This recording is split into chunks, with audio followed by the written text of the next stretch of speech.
Good evening. Welcome to the 2026 City Journal Award. I'm, as the voice just said, Brian Anderson. I'm the editor of City Journal. It's really heartening to see so many friends of the magazine and of the Manhattan Institute here at the Breakers tonight.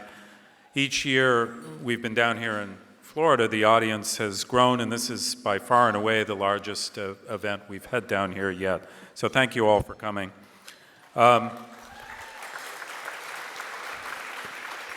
This year's recipient, Ben Shapiro, embodies the spirit of the award. He really is the kind of person we wanted to celebrate when we set up the award. Across journalism, best-selling books, podcasts, daily commentary, he has insisted on standards of argument, evidence, and moral seriousness, things that are increasingly rare these days in public life, unfortunately. From his earliest books, and they go back a few decades now, which challenged the ideological capture of American culture and education, to his most recent warnings about the rising temptations of illiberalism. Ben has pursued a kind of single through line, which is that free societies depend on truth and ordered liberty. With the incredibly successful Daily Wire, which he co-founded in 2015, he has also built an institution capable of reaching millions of people outside the traditional media gatekeepers. As our mutual friend Andrew Klavan has observed, Ben's ferocious capacity for logical argument has driven his remarkable success, and he has carried that success with integrity and compassion. So more about Ben later, and more from Ben later. Launched 36 years ago now by the Manhattan Institute, City Journal challenged the left's orthodoxy at a moment when New York and other American cities seemed spiraling into permanent decline, suffering from widespread crime and disorder, public dependency, failing schools, and a host of other problems, and written off by elites during that period as beyond repair. City Journal rejected that fatalism, believing that cities could again be engines of opportunity, meritocracy, and cultural flourishing. And the magazine advanced ideas such as proactive policing, welfare reform, educational choice, and other ideas that really helped spark an urban revival that many people thought impossible at the time. Now today, those gains in some places are in jeopardy. Disorder has returned as repeat offenders cycle through the justice system and rioters are allowed to run rampant. Schools too often serve ideology and union interests over students, and overregulation drains economic life of energy. The appeal of figures like New York's new Democratic Socialist mayor, Zohran Mamdani, shows how quickly old illusions can reemerge. Against that backdrop, and now reaching millions of people across multiple platforms, City Journal remains committed to its founding purpose, which is to puncture fashionable illusions, tell hard truths, and defend the sound governance on which free societies depend. So let me briefly offer 3 recent highlights of things we've been up to. The opening months of the second Trump administration produced a burst of executive action unmatched in recent memory. And in several areas, the administration drew directly on work developed at the Manhattan Institute and in City Journal's pages. So for one example, President Trump's order on restoring equality of opportunity and meritocracy echoed Heather McDonald's sustained critique of disparate impact doctrine, declaring it pernicious and committing the federal government to eliminating its use wherever possible. On public order, the administration's push to end consent decrees, enforce laws against public disorder, and address the civil commitment failures driving homelessness, which we're seeing in so many cities right now, was influenced by, among other City Journal contributors, Judge Glock, Raphael Manguel, and our senior editor, Charles Van Lehman. Other orders on countering organized political violence and restoring biological reality in federal policy likewise reflected the work of City Journal and Manhattan Institute scholars. Our expanded investigative reporting has shaken things up dramatically. Last November, to take the most striking example, City Journal's Christopher Rufo and Ryan Thorpe delivered a bombshell story alleging that members of Minnesota's Somali community had defrauded the state of billions of dollars in autism services, food programs, and housing, and that some of that money had flowed to an Islamist terrorist organization abroad. The story quickly spread across the media ecosystem, reaching millions of people online, drawing attention from senior political leaders, including Vice President J.D. Vance. In response, President Trump announced the termination of temporary protected status for Somali migrants in Minnesota. Rufo and Thorpe were consulted by policymakers in Washington, and new federal investigations were launched. And from coverage of New York's mayoral race to the mismanagement of California wildfires to reporting on seemingly illegal university admissions and hiring programs to scrutiny of gender medicine practices and failed homelessness policy, our journalism has consistently broken through elite filters to shape debate. I'm pleased to announce tonight that in the weeks ahead, we're going to launch a very ambitious new investigative reporting initiative focused on California, a state badly in need of such scrutiny.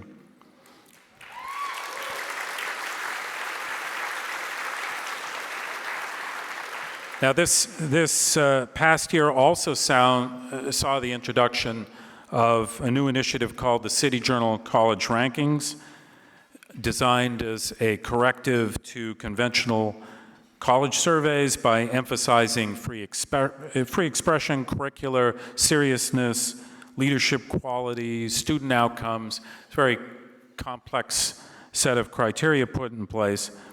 The rankings have drawn quite a bit of attention, including from national leaders like your own governor here in Florida, Ron DeSantis, who highlighted the project on social media. And also from a Wall Street Journal editorial praising the effort for challenging academic orthodoxies. That response underscored the broader resonance of our work in higher ed reform, including the contributions of writers like John Seiler and Rob Henderson, both of whom are here tonight. Now, all of this is more necessary than ever, given the progressive domination of American institutions like the legacy media and the universities, which is still the case. We're fortunate, speaking on behalf of my colleagues at City Journal, Paul Beston, Charles, who's here, and really the entire City Journal team, to be part of an institution that has always understood the need for a serious alternative. And under the leadership of Raihan Salam, the Manhattan Institute continues to invest in that mission. As do many of you here tonight, we really have some of the most courageous trustees one could hope for. And to wrap up, I'd like to just acknowledge those here this evening. Our chairman, Betsy DeVos.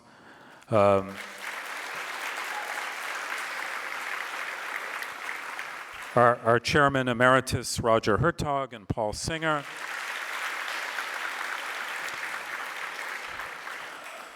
Jacqueline Emmett, Michael Fedak, Ken Gilman, Flora Harlan, Michael Kaufman, and Susan Edelman, John Paulson, and Tom Smith.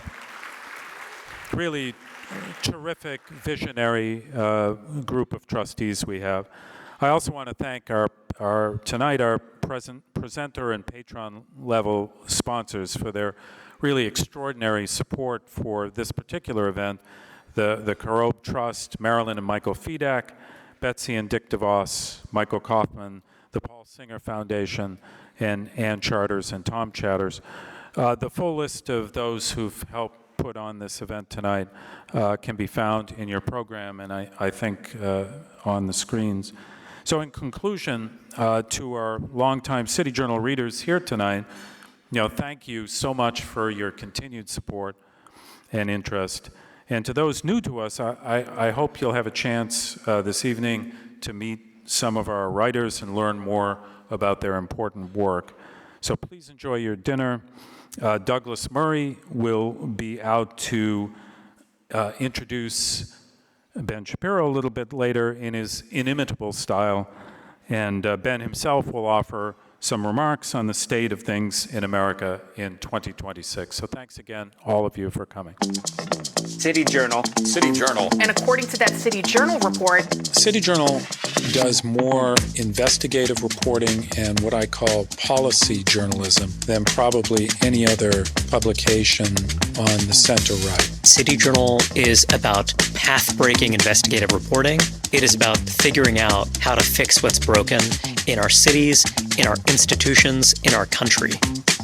Somali community leaders like Ilhan Omar are defending the very people who committed billions of dollars in fraud. This takes us further and further away from solving our racial disparities. We do try to be the voice of a reasonable argument. We don't go after personalities so much as discuss policies and bad ideas and propose good ones in their place. There's kind of an admission that there are real existential problems with universities. The most frequent question I get when I'm speaking to audiences, where should I send my child to college? I will refer them to the City Journal ranking of colleges. The Office of Civil Rights at Education should investigate and in conjunction with the Justice Department withhold funds from schools that violate students' civil rights. But the heart of City Journal has always been this idea of cities as triumphs of civilization, and the arguments we put forward are always with that vision in mind. We've convinced an entire generation that they are unwell, that they can't possibly show up for work if they don't like the president who was elected because they need a mental health day off. We have been inculcating, spreading, indoctrinating a new generation of Americans into anti-Westernism.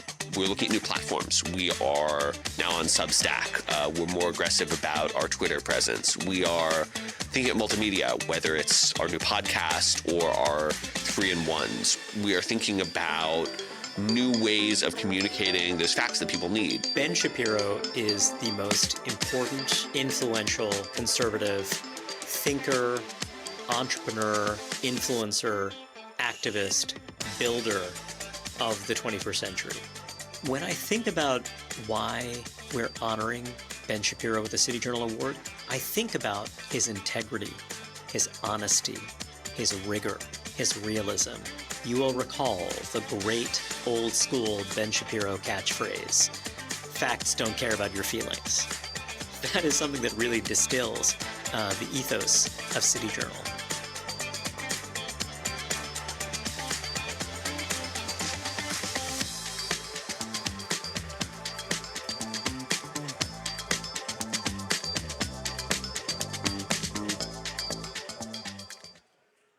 Ladies and gentlemen, please welcome Manhattan Institute Senior Fellow Douglas Murray.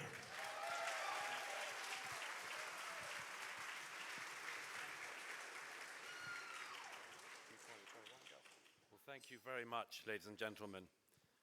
It's a great pleasure to be here with so many friends and colleagues for this important and wonderful event. When I got to the Breakers earlier today, I was reminded that some 10 years ago or so, I was in this very place with a friend of Ben's and mine, and we were talking about, I suppose, our premonition that we were about to go through a tricky time in America and perhaps the wider West. And this friend said to me, perhaps we should have some rules for this era. And I said on the spot, I've got a suggestion for rule number 1. Do not go insane. Now, as it happened, that rule seems to be harder to keep for more people than I'd expected. And indeed, I find that when I come to Florida and I see friends, I say things like, "Have you seen how insane X has gone recently?" Sometimes a person, sometimes a platform. And I have to say that there's one person, perhaps others, but one person in particular who I knew would remain a beacon of sanity in the era which we were about to go through. And that's the man that we're honoring tonight. Why did I have a premonition that Ben Shapiro was going to not just grow as he has throughout his career, but that he was going to be such an extraordinary force, such a constant, such a person to look up to in American life? I'd say it's a number of things, but let me just list a few. The first is that he bases everything he says, writes, and does in deeply held principles. And that in itself is something that is perhaps all too rare today. The second is his obvious, sometimes bewildering intelligence. Some people I know claim that they need to listen to him on half speed. I've never had that problem myself. But that in itself is just a reminder of the fact that all of this knowledge, wisdom, passion, and much more tumbles out because there's so much to come out. The third thing I would highlight is his bravery, something which those of us who've watched him from the beginning of his career noticed from the start. A bravery in holding firm to values, a bravery in the face of often bewildering and deranged opposition on a range of subjects, almost every subject, it has to be said. And I should also add, since it's become sadly more of an issue in recent years, his physical courage and bravery. And this is something which I know he would never want to refer to himself, but perhaps I can note for him on behalf of everyone here that it's something that we all notice. I'd also mention the fact that he's a builder of institutions. Some people are very good at one thing. Very few people are good at more than one thing. Ben is good at many things, and one of them is having built the Daily Wire into the incredible force it has become. I'd add two more to that. One, that he's a great patriot of the United States of America, and that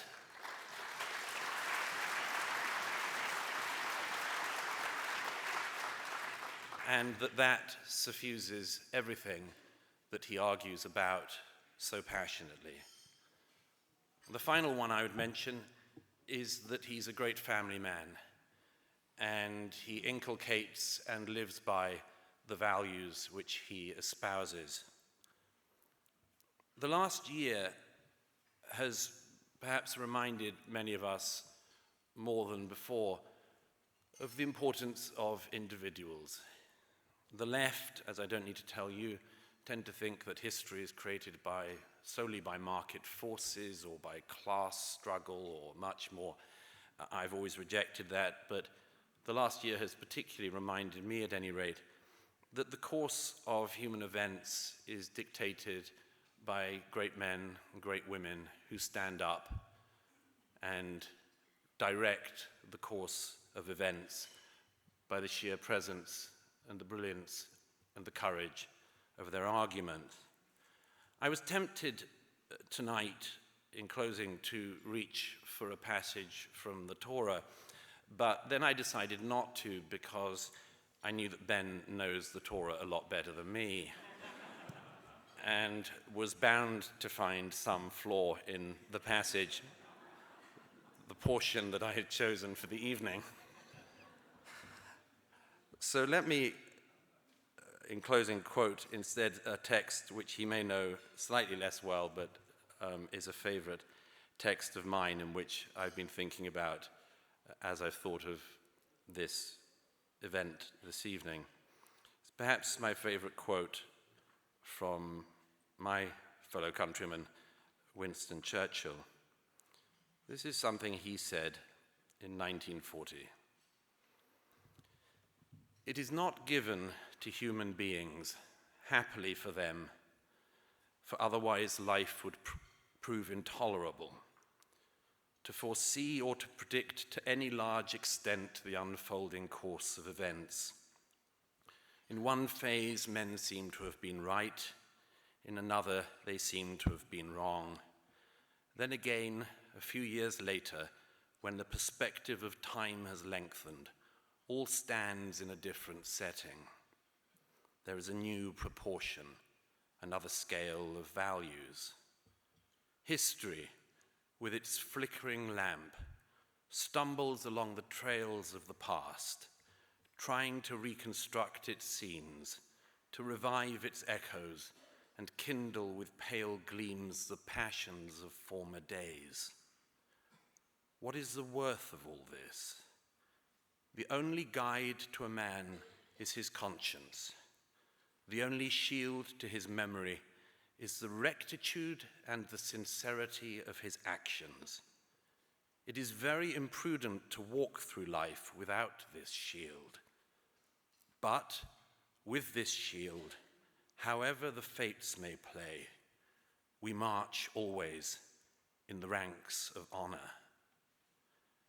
I can think of nobody in American public life of whom it can be said that he marches in the ranks of honor than the man that we're gathered here this evening to honor, somebody I'm very proud to call a friend and a colleague, the recipient of the 2026 City Journal Award, Ben Shapiro.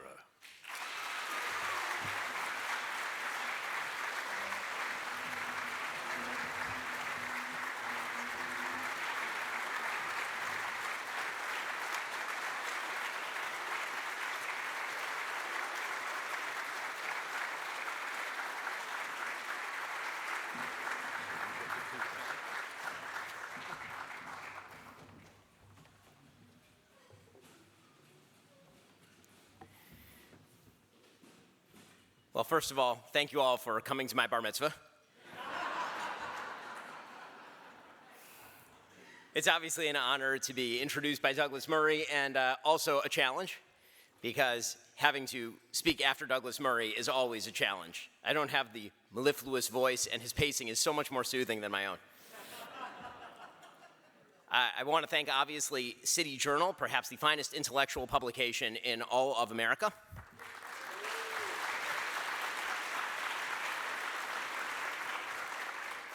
I, of course, also want to thank Manhattan Institute, which is a spectacular think tank to which I myself am becoming a donor because of its important mission. It's a deeply, deeply important institution in American life, and given all of the chaos that is now emerging in the think tank world, a significantly more important institution than it ever was. I think that it's going to grow by leaps and bounds, and certainly should.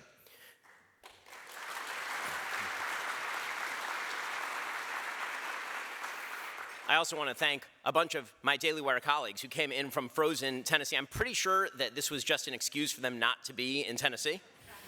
But I want to thank particularly my business partner, Caleb Robinson, co-CEO, well, now CEO of the Daily Wire.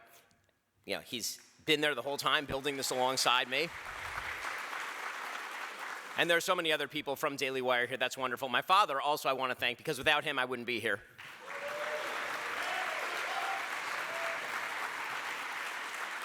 I mean, it's just factually true. In any case, I've been a long-time City Journal and Manhattan Institute fan because it is incredibly thought-provoking, and because of its well-researched investigations, and because of its courage in saying that which must be said. But there's something else that I think makes City Journal and Manhattan Institute unique: their optimism. I'm an enormous fan of both of these institutions because of their unflagging and unwavering optimism about the country. That optimism shines through in their particular focus: solving concrete problems.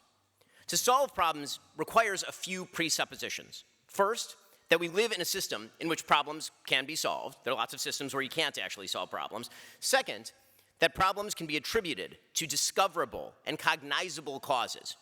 And third, that curing such problems is not some sort of Sisyphean nihilistic task, but a life-improving and life-affirming one.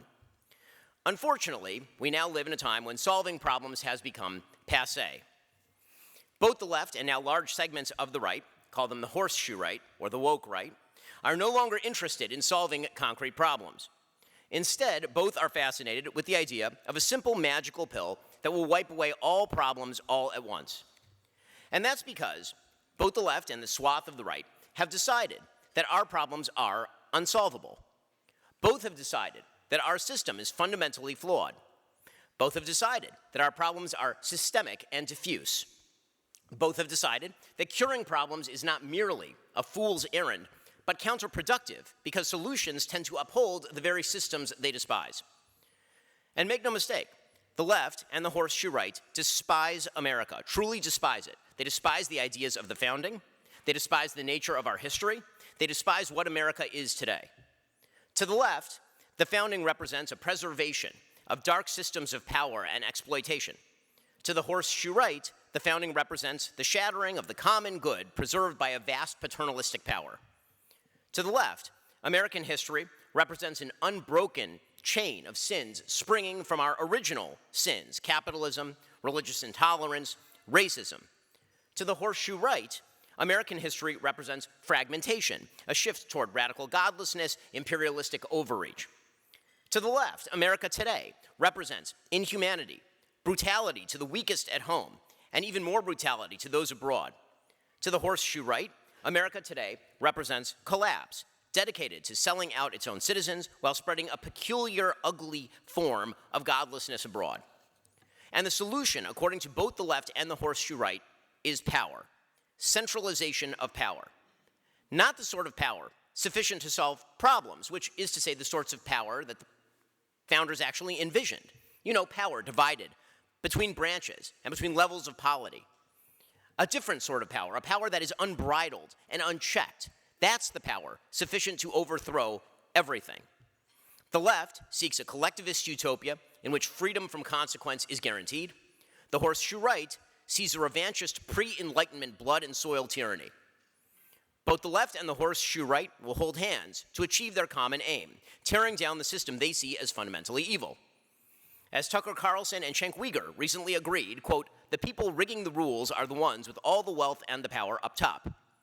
Their disagreements, they agreed, had to be put aside in favor of revolution. Now, I'm not arguing that because of all this we're on the verge of some sort of totalitarian takeover. Totalitarian takeovers require preparation. They require groundwork. They require time. No, we are in phase one of that attempt. The convergence of the left and the horseshoe right on behalf of a centralized power, promising utopia and invariably coming up short. A government, in the words of Zoran Mamdani, that can replace the rigidity of rugged individualism with the warmth of collectivism. A government, in the words of Adrian Vermeule, that will enjoy a capacious scope of public discretion to promote the common good.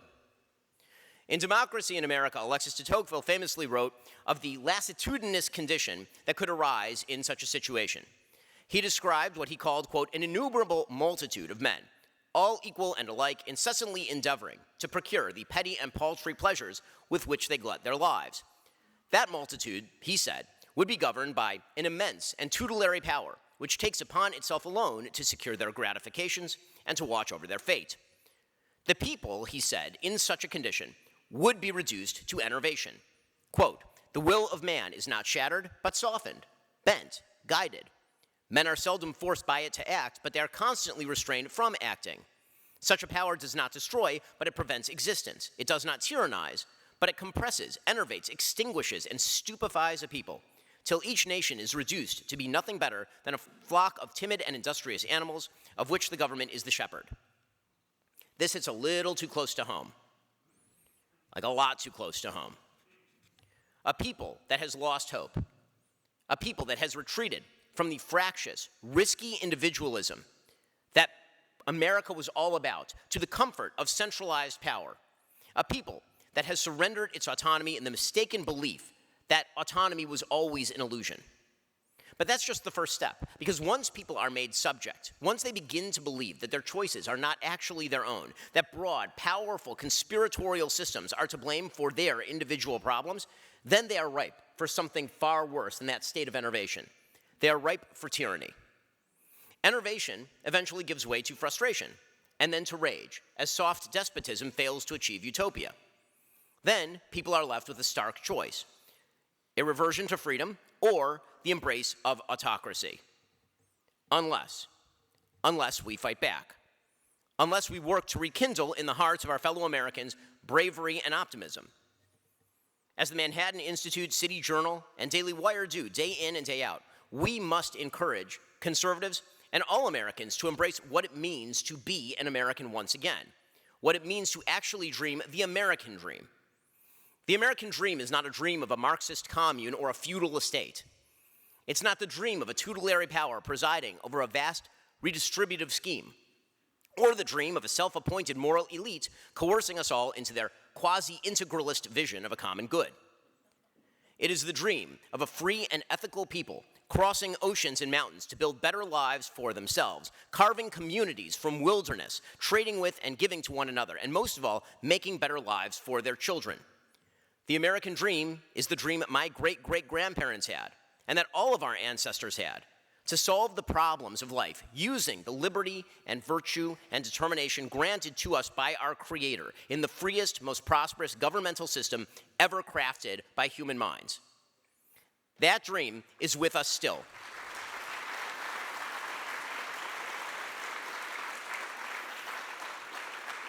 That dream has not been stolen by a shadowy elite. It is there for all of us, for the taking. So we must rekindle that spirit, the spirit of our founders and our forefathers in our own hearts, and in the hearts of our children, before it's too late. With the help of God, and with the truthful optimism of institutions like Manhattan Institute and City Journal, we will. Thank you so much.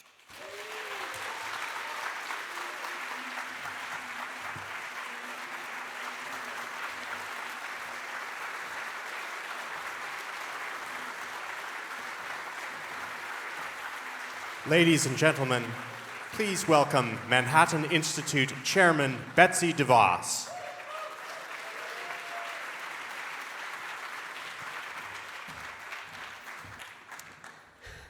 Ben, what a powerful reminder that the threats to Western civilization are overcome by the hallmarks of Western civilization: shared values, free and open debate, and the courageous defense of free people. Thank you for your courage, your leadership, and for being here with us tonight. Your voice is such an important one in the debate. Like so many of the other powerful voices found in the pages and the podcast of City Journal each day. So a special thanks to all of you for making time to be here this evening, for your generous support of the game-changing work done by Manhattan Institute scholars and published in City Journal. I'm proud to chair this organization that never backs down from a fight and never wavers from the first principles we all share and hold dear. We'll look forward to seeing many of you in New York for the Hamilton Awards Gala on May 6th, and back here in Palm Beach for next year's City Journal Awards. Have a wonderful evening, travel home safely. God bless you, and may God continue to bless our nation. Thanks again for joining us.